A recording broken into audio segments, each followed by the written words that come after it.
J'aime les gens qui doutent, les gens qui trop écoutent leur cœur se balancer. J'aime les gens qui disent et qui se contredisent sans se dénoncer. J'aime les gens qui tremblent que parfois ils nous semblent capables de juger. J'aime les gens qui passent moitié dans leur godasse et moitié à côté. Oh, j'aime leurs petites chansons. Aujourd'hui, je me balade dans la ville. J'ai beaucoup d'idées. Ce que je t'ai pas raconté dans le dernier épisode, c'est que la madame, donc la mamie que j'ai rencontrée, elle fait de la couture. Et à La Réunion, il y a une tradition, ce qu'on appelle le tapis mendiant. Je te mettrai des images. En gros, c'est de récupérer plein de bouts de tissu et de faire un joli tapis tout coloré avec. Donc, j'ai plein d'idées autour de ça. Voilà.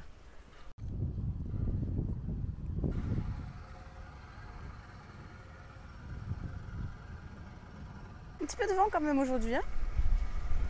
Oui, du coup, je te disais sur le tapis mendiant, en fait, comme j'ai écrit plein de petits bouts de trucs de gens que j'ai rencontrés, de petites histoires que les gens m'ont rencontrées, je me suis dit que ça serait sympa de faire un genre de nouvelle ou un truc autour du tapis mendiant. Ça fait hyper longtemps que j'ai envie de faire un spectacle, quelque chose autour de ça. Et je ne savais pas trop comment le traiter et je crois que là, il y a une idée qui commence à pointer dans ma petite tête. Donc voilà, ça va être autour du tapis mendiant. J'aime ceux qui paniquent, ceux qui sont pas logiques, enfin pas comme il faut. Ceux qui avec leur chaîne, pour pas que ça vous gêne, font un bruit de grelot. Ceux qui n'auront pas honte de n'être au bout du compte que des ratés du cœur. Pour n'avoir pas su dire, délivrez-nous du pire et gardez le meilleur. Oh, j'aime leurs petites chansons, même s'ils passent pour des cons. J'aime les gens qui n'osent s'approprier les choses et encore moins les gens. Ceux qui ne veulent bien être qu'une simple fenêtre pour les yeux des enfants. Ceux qui sans oriflamme, les daltoniens de l'âme, ignorent les couleurs. Ceux qui sont assez poires pour que jamais l'histoire leur rende les honneurs. Les tapis mendiants sont composés de plusieurs hexagones mis bout à bout et ça forme un tapis. Et pour l'instant, ce que j'ai fait, comme j'ai récolté plein de petits bouts de texte et que j'ai écrit plein de petits bouts de trucs, je me suis dit, tiens, ça fait comme un tapis mendiant d'écriture en fait. Donc j'aimerais bien faire ça. Et pour les ateliers d'écriture, je me dis que ça peut être sympa aussi de faire écrire les participants sur des petits hexagones et de les coller bout à bout pour que ça fasse un tapis mendiant collectif. C'est une manière de créer du lien, que chaque individualité, chaque petit bout, mis bout à bout, ça forme un truc collectif et ça forme ce lien-là qu'il y a dans les quartiers. Chaque maison individuelle forme finalement un quartier. Donc j'en suis là de mes réflexions artistiques. Et c'est hyper intéressant de voir comment, en laissant infuser les trucs, ce week-end j'ai pas du tout travaillé là-dessus et lundi, en me réveillant, en faisant le trajet en voiture, j'avais déjà 10 000 idées. Ce matin pareil, en faisant le trajet, j'avais d'autres idées. Et tout commence à prendre place et à s'imbriquer dans ma tête. Alors qu'au début, ça ressemble à un magma un peu hyper informe, on va dire. Donc, ça pourrait être très très sympathique. Ce qui est assez paradoxal, c'est que la personne qui m'a donné cette idée, donc la mamie de mon compagnon, elle ne sait pas lire ni écrire. Et du coup, ça serait encore plus rigolo d'écrire une nouvelle, une histoire sur une femme qui ne sait pas lire et écrire. Et puis je lui lirai l'histoire. Et ça m'a trop touchée parce que sa famille lui a envoyé des messages pour lui dire qu'ils étaient hyper touchés et qu'ils étaient hyper contents de m'avoir rencontrée et que la mamie, elle était super contente. Et ça m'a fait me rendre compte aussi, parce qu'il y avait le papier et la mamie, que à La Réunion, je sais pas si c'est pareil ailleurs, à La Réunion, il y a un truc aussi autour de... Attends.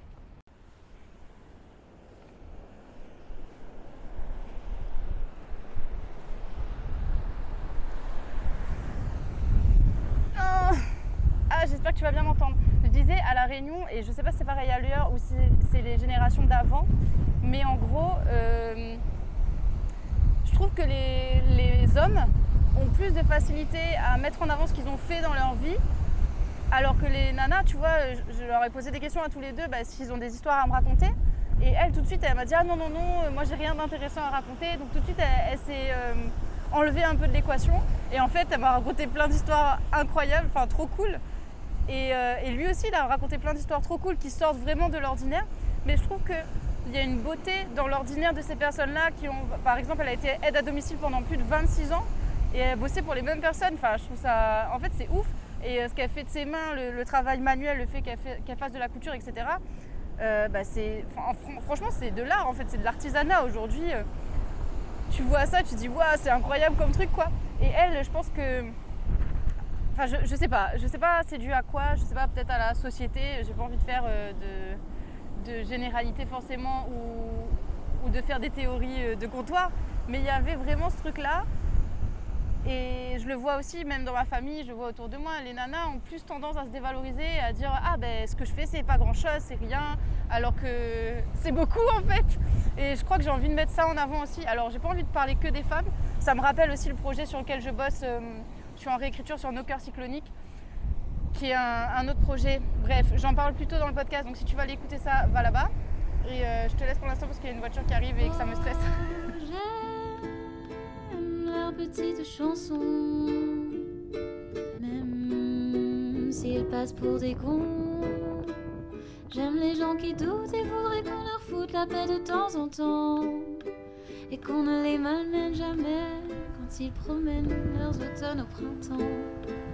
On leur dise que l'âme fait de bien plus belles flammes que tous ces tristes culs, et qu'on les remercie, qu'on leur dise, qu'on leur crie merci d'avoir vécu.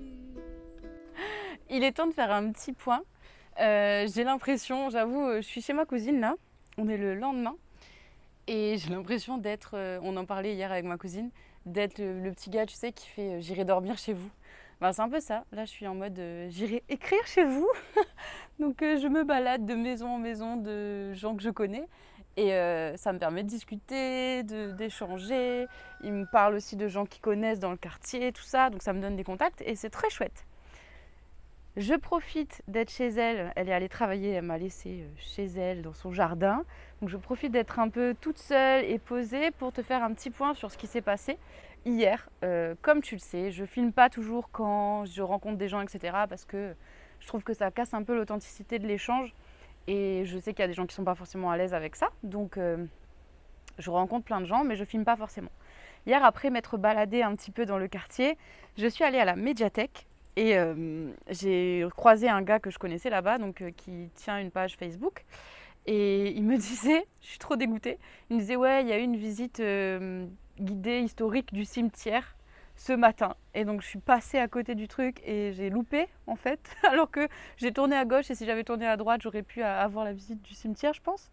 Bon, c'était pas pour le public, c'était pour les seniors, mais quand même, je pense que j'aurais pu magouiller pour essayer d'écouter. Et donc le gars me racontait des histoires qu'il y a dans ce cimetière-là, de cette ville-là, de ce quartier-là.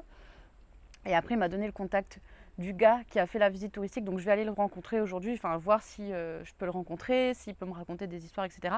Mais il y a des histoires folles sur ce cimetière, autour de ce cimetière. Il y a plein de gens qui sont enterrés là-bas, qui sont un peu connus dans ce quartier-là. Et des histoires, tu sais, des histoires un peu de saints et de saintes qui sont dans ce cimetière-là, de gens qui ont retrouvé l'audition alors qu'ils étaient sourds, de gens qui ont été... voilà, une espérance de vie de 12 ans et la nana est morte à 69 ans, enfin ce genre de truc. Pour ce qui est de la nouvelle en elle-même, plus ça va et plus j'ai une idée précise de ce que j'ai envie de faire. C'est rigolo parce que c'est plutôt la structure qui m'est venue en premier cette fois-ci et pas tant l'histoire. Comme je te disais, j'ai pris plein de notes à chaque fois que je rencontrais des gens, etc. Notamment hier après-midi, après ma balade à la médiathèque, je suis allée chez mon cousin et il a des camarades qui habitent dans le quartier, tout ça, donc dont 2 camarades qui sont venus chez lui hier. Du coup, c'est pareil, c'était l'occasion d'être avec des gens du quartier, etc., de voir, d'écouter, de m'imprégner en fait. J'ai l'impression d'être une petite souris qui écoute et qui récolte des trucs comme ça, qui se laisse imprégner. Et donc je le disais, c'est pas tant les histoires, parce que je prends plein de notes sur plein de petites histoires, mais ce qui m'inspire, c'est la structure. Je t'avais déjà parlé un petit peu de cette histoire de tapis mendiant. Je crois d'ailleurs que ça s'appelle pas tapis mendiant, enfin je crois que le tapis mendiant c'est une forme spéciale de tapis. Mais en gros, avec justement ces chutes de tissu là, que les grands-mères rafistolaient, mettaient bout à bout pour faire une couverture. Et en faisant des recherches, j'ai découvert qu'il y avait une forme de ces tissus-là, de ces couvertures-là, qui s'appelle jardin grand-mère. Donc un format jardin grand-mère, c'est en gros un hexagone et avec plein d'hexagones tout autour. Et du coup, ça fait une fleur. Et mis bout à bout, bah, ça fait un jardin grand-mère. Donc c'est assez beau. Je trouve que c'est une belle image poétique. Parce qu'en plus, à La Réunion, dans les jardins grand-mère, il y a plein de fleurs différentes. Et là, comme c'est plein de chutes de tissu, bah, c'est pareil, il y a un côté très éclectique, on va dire. Pour ce qui est de la nouvelle, du coup, je me suis dit que j'aimerais bien écrire une nouvelle autour d'un personnage comme ça qui serait en train de coudre un tapis mendiant, ou une couverture en tout cas avec ce format-là. Et pour que la structure, le fond colle à la forme, j'aimerais faire, c'est un peu conceptuel, mais je pense que ça peut être très sympa. Parce que comme je te dis, j'ai collecté plein de petites idées d'histoire. J'aimerais une histoire principale, donc une nouvelle principale, avec cette femme qui coud des bouts de tissu. Et qu'en fait, dans cette nouvelle, il y ait des références à plein d'autres petites histoires parallèles que j'ai envie d'écrire. Donc par exemple, dans cette nouvelle, il y aurait une phrase tirée d'une autre petite histoire, une autre phrase d'une autre petite histoire. Tu peux lire la nouvelle toute seule, elle se tiendrait toute seule, mais ça serait l'hexagone central et tout autour, il y aurait plein d'autres petites histoires qui seraient accolées à cette histoire principale et dont il y aurait des petites phrases, mais vraiment pas grand-chose dans l'histoire principale. Je vais te montrer vite fait le petit schéma que j'ai fait. Alors, en gros, il y aurait l'histoire principale, ça serait celle-là. Donc ça, c'est la forme du tapis mendiant, sachant que tous, normalement, se ressemblent hein, et que moi, je ne suis pas très douée. Mais ça serait la nouvelle principale et les histoires secondaires. Et chaque petit trait qui se rejoint, là, ça serait une phrase, en fait, de la nouvelle principale qui serait après dans des petites histoires secondaires, on va dire. Voilà. En gros. J'ai commencé à rédiger cette histoire principale, mais c'est encore à l'état de brouillon et j'ai pas encore tous les tenants et les aboutissants. Je pense que j'ai déjà la fin et le début. Il manque le milieu et le milieu va se construire aussi au fur et à mesure des gens que je rencontre et des histoires que je tisse en fait. Parce que les gens qui vont venir chez elle, en gros, c'est un peu ça, les gens qui vont venir chez elle, c'est les gens après qui vont avoir des petites histoires secondaires. Et donc il faut que j'ai les images de tout autour pour aussi venir combler comme un puzzle en fait. Voilà en gros pour l'idée que j'ai autour de cette nouvelle. Ça avance bien.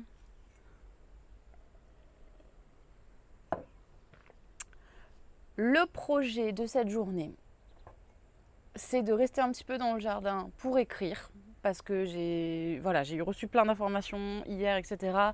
Et comme ça commence à prendre forme dans ma tête, c'est le moment où il faut que je commence à taper des trucs, à reprendre ce qu'il y a dans mon carnet pour le mettre au propre à l'ordi. Donc ça, c'est le premier truc. Ensuite, je t'ai dit, j'aimerais bien rendre visite à quelqu'un qui connaît beaucoup l'histoire de cet endroit-là.